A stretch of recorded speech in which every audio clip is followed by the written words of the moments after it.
Hello दोस्तों, मैं राकेश कुमार मौर्य आपके सामने मैं 15वां टेस्ट सीरीज ज्योग्राफी की लाया हूँ, जिसमें हमने 20 प्रश्नों को सम्मिलित किया है और यह 20 प्रश्न आपके आगामी एग्जाम में आपको जरूर देखने को मिलेंगे। और इससे पहले हमने 14 टेस्ट सीरीज अपने यूट्यूब पे अपलोड कर दी हैं। अगर वह 14 सीरीज आपने नहीं देखा है तो आप जरूर जाके हमारे यूट्यूब चैनल RK0 पे आपका जाके जरूर देखें। इसमें हमने महत्वपूर्ण प्रश्नों को हमने समाहित किया हुआ है, जो आपको कहीं ना कहीं मिल गए होंगे या आपको कुछ नया देखने को मिलेगा। चलिए दोस्तों, शुरू करते हैं 15वां टेस्ट सीरीज का पहला प्रश्न। पहला प्रश्न कह रहा है किरुनावारा और गैलीचारा लौह अयस्क खदान किस देश में स्थित है। ठीक है दोस्तों, किरुनावारा और गैलीचारा लौह अयस्क खदान किस देश में स्थित है। ऑप्शन ए है कनाडा, ऑप्शन बी है स्वीडन, ऑप्शन बी है जर्मनी और ऑप्शन डी है संयुक्त राज्य अमेरिका। तो दोस्तों, आपने इस प्रश्न के उत्तर का चयन कर लिया होगा। इसका जो सही उत्तर है दोस्तों, वह है ऑप्शन बी स्वीडन। स्वीडन में किरुनावारा और गैलीचारा आपके लौह अयस्क खदान स्थित है। ठीक है दोस्तों, दूसरा प्रश्न देखते हैं दोस्तों।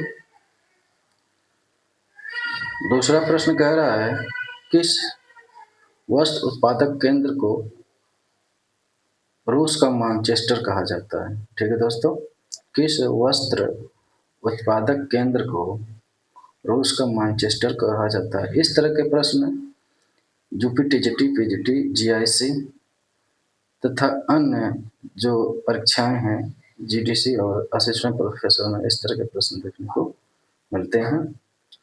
तो दोस्तों, ऑप्शन ए है मॉस्को, ऑप्शन बी है कैलिनिन, ऑप्शन सी है किरोवाबाद और ऑप्शन डी है इवोनोवा। तो दोस्तों, इसका जो सही उत्तर है वो है ऑप्शन डी इवोनोवा। इवोनोवा को रूस का मैनचेस्टर कहा जाता है। तीसरा प्रश्न देखते हैं दोस्तों। तीसरा प्रश्न कह रहा है अफ्रीका महाद्वीप में किसे मानव विभाजक के रूप में जाना जाता है। ठीक है दोस्तों, अफ्रीका महाद्वीप में किसे मानव ह्यूमन डिवाइडेड के रूप में या मानव विभाजक के रूप में जाना जाता है। ऑप्शन ए है सहारा मरुस्थल को, ऑप्शन बी है कांगो नदी को, ऑप्शन सी है कांगो वर्षावन को और ऑप्शन डी है नील नदी को। तो दोस्तों, इसका जो सही उत्तर है वो है ऑप्शन ए सहारा मरुस्थल को। सहारा मरुस्थल को दोस्तों यह मानव विभाजक के रूप में देखने को मिलता है, यह कहा जाता है। ठीक है दोस्तों, चौथा प्रश्न, क्योंकि जनजातियों से भी दोस्तों प्रश्न आते रहते हैं, इसलिए हमने एक जनजाति हमने इसमें समाहित किया हुआ है। चौथा प्रश्न करो, फिंच जनजाति पाए जाते हैं। जो फिंच जनजाति है पाए जाते हैं, ऑप्शन है सहारा मरुस्थल में, ऑप्शन बी है संयुक्त राज्य अमेरिका में, ऑप्शन सी है यूरोपीय टुंड्रा में और ऑप्शन डी है दक्षिणी अमेरिका में। तो दोस्तों, इसका जो सही उत्तर है वो है ऑप्शन सी। ऑप्शन सी यूरोपीय टुंड्रा में फिर से जो जनजाति पाई जाती है दोस्तों, वह यूरोपीय टुंड्रा में देखने को मिलती है। पांचवा प्रश्न देखते हैं दोस्तों। इस तरह का प्रश्न भी पूछा जाता है आयोग के द्वारा नहरों से, तो हमने एक नहरों से भी सम्मिलित किया हुआ है। सुनहर जोड़ती है। ठीक दोस्तों, सुनहर जोड़ती है। ऑप्शन ए है सुपीरियर एवं ह्यूरन झील को, ऑप्शन बी है सुपीरियर एवं एरी झील को और ऑप्शन डी है ईरी एवं ओंटारियो को, और ऑप्शन डी है ईरी और मिशिगन झील को। ठीक दोस्तों, सुनहर जोड़ती है। ऑप्शन ए है सुपीरियर एवं ह्यूरन झील को, ऑप्शन बी है सुपीरियर एवं ईरी झील को, ऑप्शन सी है ईरी एवं ओंटारियो को, और ऑप्शन डी है ईरी और मिशिगन झील को। तो दोस्तों आपने इस प्रश्न के उत्तर का चयन कर लिया होगा। इसका जो सही उत्तर है दोस्तों वो है ऑप्शन ए सुपीरियर एवं ह्यूरन जो झील है, लेक है, उनको यह जोड़ने का कार्य करती है। दोस्तों यह है अमेरिका और कनाडा में के जो बॉर्डर हैं उस पर 5 झील स्थित हैं। जो पूछा भी जाता है कि 5 फिंगर लेक्स, 5 अंगुलियों वाला लेक किस महाद्वीप में पाया जाता है? तो है आपका संयुक्त राज्य अमेरिका या उत्तरी अमेरिका महाद्वीप में। ठीक दोस्तों, तो आपको ध्यान रखना है 5 फिंगर लेक्स कहाँ पाया जाता है? उत्तरी अमेरिका महाद्वीप में। ठीक दोस्तों, इसमें जो सबसे और इसी से प्रश्न पूछा जाता है कि विश्व का सबसे बड़ा मीठे पानी की झील कौन सी है? तो वह है सुपीरियर। ठीक है दोस्तों, विश्व का सबसे बड़ा मीठे पानी की झील सुपीरियर है। ठीक है दोस्तों, छठा प्रश्न देखते हैं दोस्तों। छठा प्रश्न कह रहा है दोस्तों, ट्रांस साइबेरियन रेलमार्ग किन 2 स्थानों को जोड़ती है? ठीक है दोस्तों, कहने का अर्थ है प्रश्न का कि कहाँ से शुरू होती है और कहाँ पे जाके खत्म होती है, किन 2 स्थानों को जोड़ने का यह कार्य करती है। ऑप्शन है पिट्सबर्ग और चिकागो, ऑप्शन भी है पीटर्सबर्ग एवं व्लादिवोस्टॉक को, ऑप्शन सी है व्लादिवोस्टॉक एवं मॉस्को को, और ऑप्शन डी है पीटर्सबर्ग एवं ओमस्क को। तो दोस्तों इस प्रश्न के उत्तर का चयन आपने कर लिया होगा। इसका जो सही उत्तर है दोस्तों वो है ऑप्शन बी पीटर्सबर्ग एवं व्लादिवोस्टॉक को। पीटर्सबर्ग जो दोस्तों पूर्व में स्थित है और पश्चिम में स्थित है, और जो व्लादिवोस्टॉक है दोस्तों यह प्रशांत महासागर तट पर स्थित है। ठीक है दोस्तों, पूर्व में। ठीक है, 7वां प्रश्न देखते हैं दोस्तों, ये भारत से संबंधित है। 7वां प्रश्न कह रहा है दोस्तों, भारत में सूती वस्त्र का पहला कारखाना भारत में सूती वस्त्र का पहला कारखाना 1818 ईस्वी में कहाँ पर लगाया गया था? ऑप्शन ए है मुंबई में, ऑप्शन बी है कोलकाता में, ऑप्शन सी है सूरत में, और ऑप्शन डी है फोर्ट ग्लास्टर में। तो दोस्तों आपने इस प्रश्न के उत्तर का चयन कर लिया होगा। दोस्तों इसका जो सही उत्तर है वो है ऑप्शन डी फोर्ट ग्लास्टर में भारत में पहला सूती कारखाना लगा जो असफल रहा। ठीक है दोस्तों, उसके बाद मुंबई में लगाया गया जो सफल रहा। ठीक है दोस्तों, 8वां देखते हैं। 8वां प्रश्न कह रहा है जंतुओं के आखेट के कारण किस प्रकार का विलोपन होता है? ठीक है दोस्तों, जंतुओं के आखेट के कारण किस प्रकार का विलोपन होता है? इस तरह के प्रश्न जीआईसी में पूछे जाते हैं। ठीक है दोस्तों, इस तरह के जो प्रश्न होते हैं वह जीआईसी में पूछे जाते हैं। ठीक है दोस्तों, ऑप्शन ए है वर्णनात्मक विलोपन, ऑप्शन बी है रचनात्मक विलोपन, ऑप्शन सी है कर्मात्मक विलोपन, और ऑप्शन डी है इनमें से कोई नहीं। ठीक है दोस्तों, तो दोस्तों इसका जो सही उत्तर है वो है ऑप्शन ए वर्णनात्मक विलोपन। वर्णनात्मक विलोपन में यह होता है कि जब जंतुओं का आखेट किया जाता है तो धीरे धीरे जब जंतु खत्म होने लगते हैं तो इसको वर्णनात्मक विलोपन के अंतर्गत रखा जाता है। ठीक है दोस्तों, अगला प्रश्न देखते हैं दोस्तों। 9वां प्रश्न। 9वां प्रश्न कह रहा है दोस्तों, स्टेपी जलवायु की प्रमुख विशेषता क्या है। ठीक है दोस्तों, स्टेपी जलवायु की प्रमुख विशेषता क्या है। ऑप्शन ए है उच्च आर्द्रता एवं वर्षा, सॉरी उच्च उच्च वार्षिक तापांतर एवं वर्षा। ऑप्शन बी है उच्च पशुओं का स्थानांतरण। ऑप्शन सी है उच्च वार्षिक तापांतर और ऑप्शन डी है आर्द्रता एवं शीतलता। तो दोस्तों आपने इस प्रश्न के उत्तर का चयन कर लिया होगा। इसका जो सही उत्तर है दोस्तों वो है ऑप्शन सी उच्च वार्षिक तापांतर, क्योंकि दोस्तों यह महाद्वीप के आंतरिक भाग में होता है जहाँ पे अधिक ठंड और अधिक गर्मी पड़ती है, जिसके कारण यहाँ पे उच्च वार्षिक तापांतर देखने को मिलता है। ठीक है दोस्तों, 10वां प्रश्न देखते हैं दोस्तों।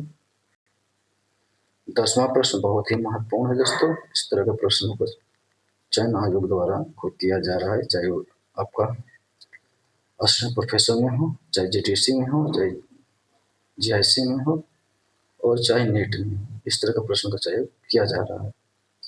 कह रहा है कि किसने राजनीतिक भूगोल में विश्व स्तरीय विभाजन के लिए भूसामरिक प्रदेश तथा प्रादेशिक विभाजन के लिए भू राजनीतिक प्रदेश शब्दावली का प्रयोग किया था। ठीक है दोस्तों, किसने राजनीतिक भूगोल में विश्व स्तरीय विभाजन के लिए भूसामरिक प्रदेश तथा प्रादेशिक विभाजन के लिए भू राजनीतिक प्रदेश शब्दावली का प्रयोग किया था। तो दोस्तों ऑप्शन ए है स्पाइकमैन, ऑप्शन बी है ग्रिफिथ टेलर, ऑप्शन सी है रिचर्ड हार्टसॉन और ऑप्शन डी है एस.डी. कोहेन।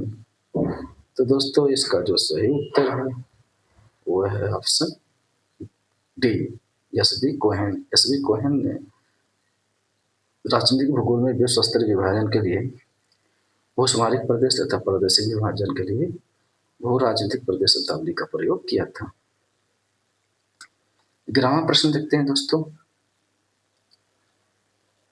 11वां प्रश्न कह रहा है क्षोभ मंडल की ऊपरी सीमा को किसने ट्रोपोपॉज ट्रोपोपॉज नाम दिया है। ठीक है दोस्तों, किसने क्षोभ मंडल की ऊपरी सीमा को ट्रोपोपॉज नाम दिया हुआ है।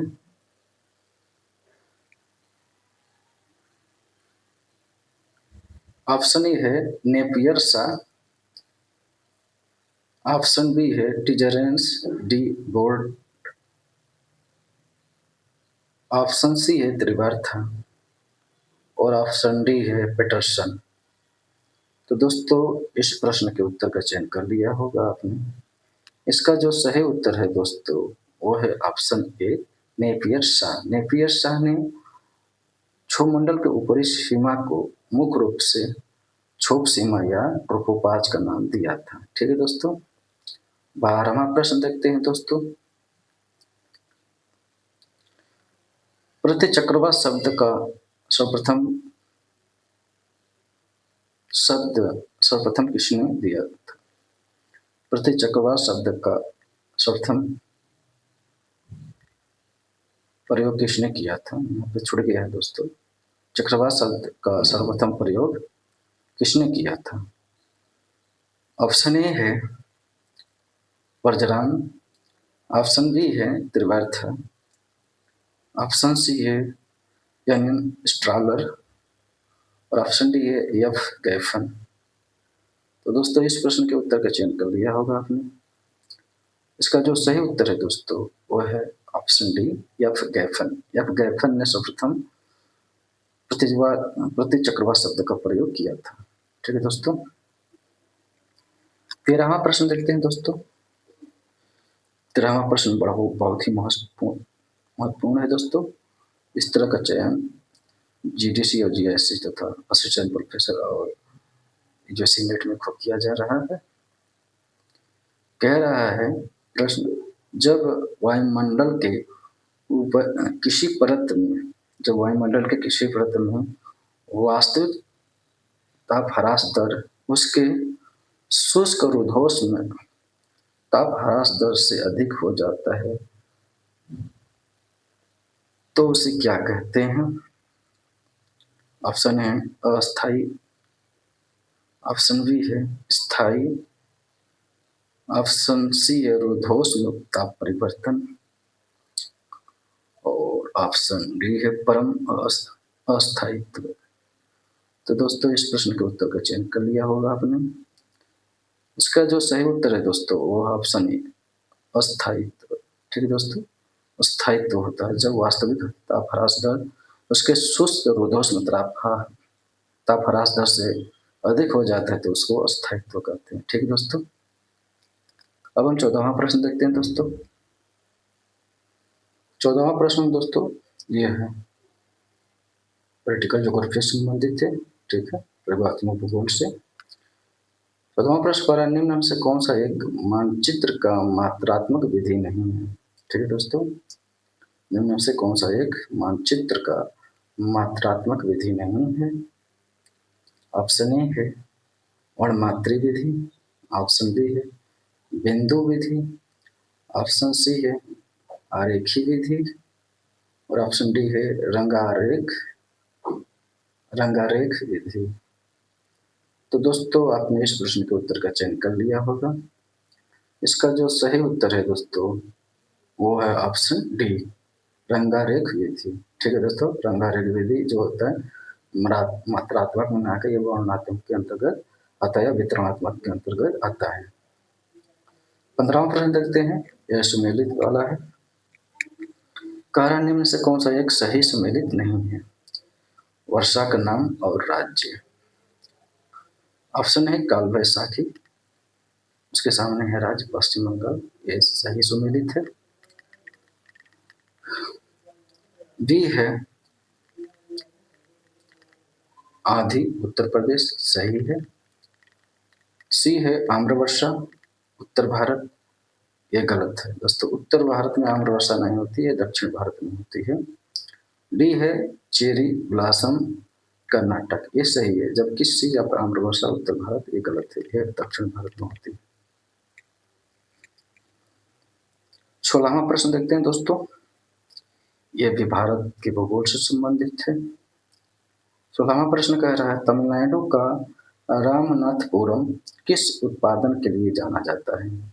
ठीक दोस्तों, तमिलनाडु का रामनाथपुरम किसके उत्पादन के लिए जाना जाता है?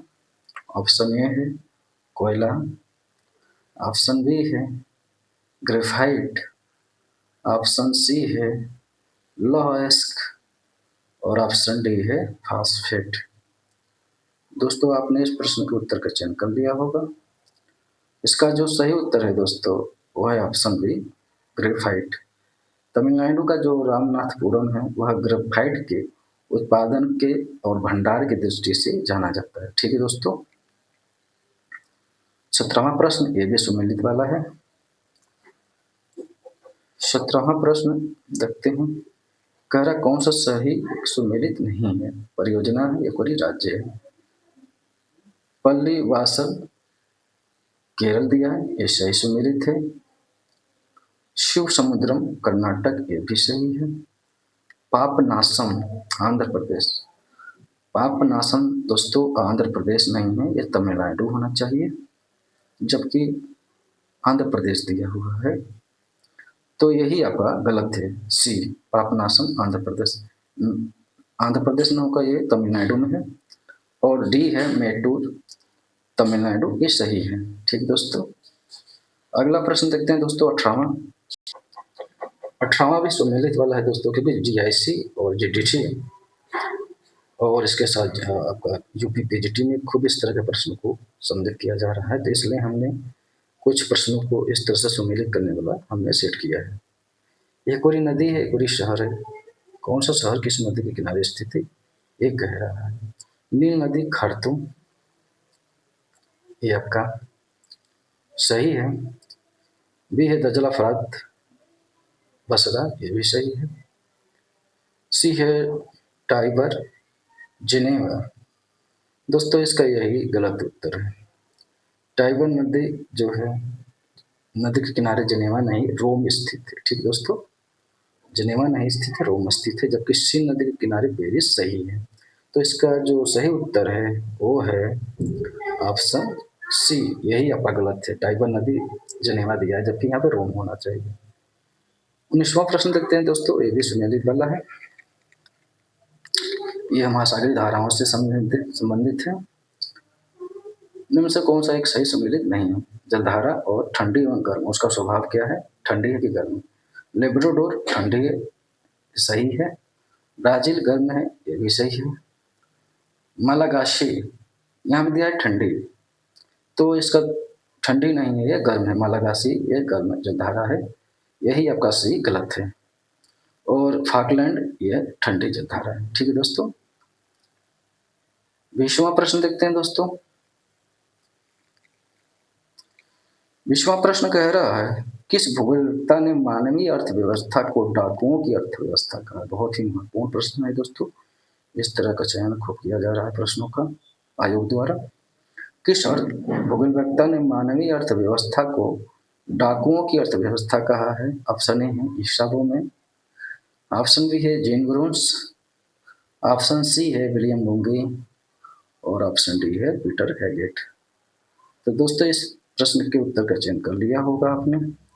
इसका जो सही उत्तर है दोस्तों वो है option B Jean Bruce. Jean Bruce ने मानवीय अर्थव्यवस्था को डाकुओं की अर्थव्यवस्था या रॉबरी इकोनॉमिक का नाम दिया हुआ है। ठीक है दोस्तों, दोस्तों ये है इस 15वां टेस्ट सीरीज का 20 प्रश्न कंप्लीट हुआ। यह आखिरी प्रश्न था और इसमें हमने अच्छे अच्छे प्रश्नों को कलेक्शन किया था। आगे भी हम 21वां टेस्ट सीरीज जल्द लेके आएंगे आपके सामने।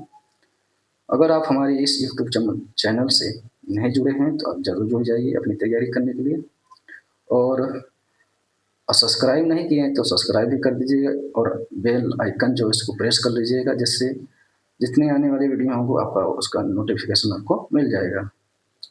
आपने इस टेस्ट सीरीज में कितने प्रश्न किए हैं वो हमको कमेंट करके जरूर बताइएगा। इससे हमको ये मालूम चलेगा कि आपकी तैयारी कैसी है। ठीक है दोस्तों, आपसे मैं जल्द मिलूंगा 16वां टेस्ट सीरीज के साथ। धन्यवाद दोस्तों।